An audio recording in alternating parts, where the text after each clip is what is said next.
আচ্ছা, আপনাদের সাথে কি কখনো এমন ঘটেছে, ধরুন মাঝরাতে একটা ভিডিও কল এসছে, কিন্তু যার নাম্বার থেকে ভিডিও কল এসছে আপনি জানেন সে মারা গেছে?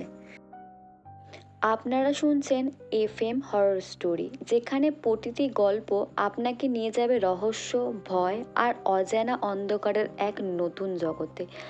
আজকের গল্পের নাম মৃত ব্যক্তির নাম্বার থেকে ভিডিও কল। গল্প শুরু করার আগে যদি এখনও আমাদের চ্যানেলটিকে সাবস্ক্রাইব করে না থাকেন তাহলে এখনই সাবস্ক্রাইব করে নিন, আর নতুন নতুন ভয়ঙ্কর ও রহস্যময় গল্প সবার আগে শুনতে বেল আইকনটি ক্লিক করতে ভুলবেন না। তাহলে আর দেরি না করে চলুন শুরু করা যাক।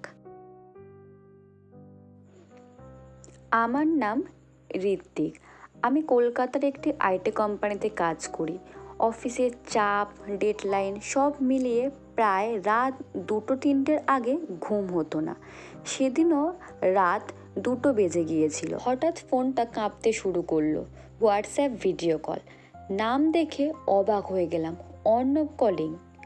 অর্ণব আমার কলেজের বন্ধু, কিন্তু 4 মাস আগে বাইক অ্যাক্সিডেন্ট হয়ে মারা গেছে। আমি প্রথমে ভাবলাম হয়তো কেউ ওর নাম্বার ব্যবহার করছে, তবুও কৌতূহলবশত কলটা রিসিভ করলাম। স্ক্রিনে প্রথমে শুধু অন্ধকার, মানে কিছুই দেখা যাচ্ছে না, শুধু শুধু যেন বাতাসের শব্দ। আমি বললাম, হ্যালো, কে? ওপার থেকে কোনো উত্তর নেই। তারপর মোবাইলটা যেন একটু নড়ল। তারপর ক্যামেরার সামনে একটি হসপিটালের করিডোর দেখা গেল, ফাঁকা। একটা লাইট বারবার জ্বলছে আর বারবার লিভে যাচ্ছে। হঠাৎ ক্যামেরাটা ফন্ট হয়ে গেল, আর 1 সেকেন্ডের জন্যে আমি অর্ণবকে দেখলাম, মুখে শুকনো রক্ত। তারপর ও কিছু বলল না, শুধু তাকিয়ে রইল। তারপর কলটা কেটে গেল। পরের দিন অফিসে গিয়ে ব্যাপারটা সবাইকে বললাম। সবাই হাসতে লাগলো। কেউ বলল কেউ হয়তো প্র্যাঙ্ক করেছে। আমিও তাই ভেবেছিলাম। কিন্তু সেদিনও রাতে ঠিক একই ঘটনা ঘটল। রাত ঠিক 2:17, একই ভিডিও কল। রিসিভ করতে দেখলাম, ও মা, ক্যামেরা যেন আমার নিজের বাড়ির বাইরে দাঁড়িয়ে আছে। মানে ক্যামেরায় যেটা দেখা যাচ্ছে সেটা আমার বাড়ির বাইরে, আমাদের গলি স্পষ্ট দেখা যাচ্ছে। আমি পর্দার দিকে তাকিয়ে আছি। তারপর ধীরে ধীরে ক্যামেরাটা আমাদের বাড়ির গেটের দিকে এগিয়ে আসছে। প্রথমে সিঁড়ি, তারপর দোতলা, তারপর আমার দরজার সামনে। ঠিক তখনই দরজায় 3বার শব্দ। আমার বুকটা ধড়ফড় করতে লাগলো। আমি দরজা খুললাম। বাইরে কেউ নেই, শুধু করিডোরের লাইটটা জ্বলছে আর লিপছে। ফোনের স্ক্রিনে তখনও ভিডিও কল চলছে। এবার এবার ক্যামেরায় যেটা দেখা যাচ্ছে, আমার ঘরের ভেতর। যেন কেউ দরজার বাইরে না, আমার ঠিক পিছনে দাঁড়িয়ে আছে। আমি ধীরে ধীরে ঘুরে তাকালাম, দেখলাম কেউ নেই। আবার ফোনের স্ক্রিনের তাকালাম, ওখানে আমার পেছনে একটা ছায়া দাঁড়িয়ে। আমি ঘুরে দেখলাম, ওখানে কিচ্ছু নেই। আবার স্ক্রিনে দেখলাম, ছায়াটা আরও কাছে। আমি এতটাই ভয় পেয়ে গেলাম যে ফোনটা বিছানায় ছুঁড়ে দিলাম। 1 সেকেন্ড পরে কলটা কেটে গেল। ঠিক পরের দিন সকালে আমি সিম কোম্পানিতে যোগাযোগ করলাম। ওরা বলল এই নাম্বার থেকে গত 4 মাসে কোনো আউটগোয়িং কল হয়নি। আমি হোয়াটসঅ্যাপ সাপোর্টে মেল করলাম, ওখান থেকে তাদের উত্তর, নো কল রেকর্ড ফাউন্ড। কিন্তু আমার ফোনে সেই ভিডিও কলের নোটিফিকেশান এখনও ছিল। এরপর আমি একদিন সময় করে অর্ণবদের বাড়িতে গেলাম। ওর মা আমাকে দেখে কেঁদে ফেললো। তারপর কথা বলতে বলতে একটা জিনিস বললেন, অর্ণব মারা যাওয়ার আগের রাতেও সে নাকি বলেছিল রাত 2:17 কেউ আমাকে ভিডিও কল করে।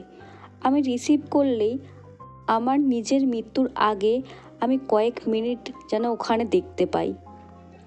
আমি আর তাকে কিছু বলিনি, কারণ আমি জানতাম আমি যা দেখেছি তা কাউকে বলে বোঝাতে পারবো না। ঘটনার 1 সপ্তাহ পর সব কিছু স্বাভাবিক হয়ে গিয়েছিল। আমি ভাবলাম শেষ। কিন্তু এক রাতে ফোনে আবার নোটিফিকেশন এলো। কোনো কল নয়, একটা ভিডিওটা পাঠানো হয়েছে অর্ণবের নাম্বার থেকে। ভিডিওটা খুললাম, দেখলাম আমি ঘুমিয়ে আছি। ভিডিওটা আমার বিছানার পাশ থেকে করা। ধীরে ধীরে ক্যামেরাটা আমার মুখের কাছে এলো। তারপর একটা ফিস ফিস গলায়, আগামীকাল রাত 2:17-তে কলটা ধরো না। ভিডিও শেষ। আমি আতঙ্কে সারা ঘর খুঁজলাম, কেউ নেই। পরের দিন আমি ঠিক করলাম যাই হোক ফোন ধরবো না। রাত 2:17, ফোন বেজে উঠল। স্ক্রিনে আবার সেম অর্ণব কলিং। আমি চোখ বন্ধ করে ফোনটা উল্টে রাখলাম। কলটা কেটে গেল। আমি হাঁপ ছেড়ে বাঁচলাম। ঠিক তখনই পাশের টেবিলে রাখা বন্ধ ফোনটার স্ক্রিন আবার নিজে থেকে জ্বলে উঠল। ওখানে একটা লাইন লেখা, তুমি কলটা ধরোনি, তাই এবার আমি নিজেই আসছি। ঠিক সেই মুহূর্তে আমার ঘরের দরজায় 3বার শব্দ হলো। আমি দরজার দিকে তাকিয়ে রইলাম, কিন্তু দরজা খোলার সাহস আজও হয়নি। আচ্ছা, আপনি হলে কি রাত 2:17 সেই ভিডিও কলটা ধরতেন, নাকি ফোনটা বন্ধ করে দিতেন? আপনার উত্তর কমেন্টে লিখুন। আর আর এমন অলৌকিক এবং যার কোনো ব্যাখ্যা নেই এরকম গল্প শুনতে আমাদের চ্যানেলটিকে সাবস্ক্রাইব করতে ভুলবেন না। আর আপনাদের সাথেও যদি এরকম কোনো ঘটনা হয়ে থাকে তাহলে আমাকে হোয়াটসঅ্যাপ করে ঘটনা পাঠাতে পারেন। আমার হোয়াটসঅ্যাপ নাম্বার 9748656192। এই নাম্বারে হোয়াটসঅ্যাপ করে আপনি আপনার সাথে ঘটে যাওয়া কোনো অলৌকিক বা ব্যাখ্যাহীন ঘটনা আপনি আমাদেরকে পাঠিয়ে দিতে পারেন।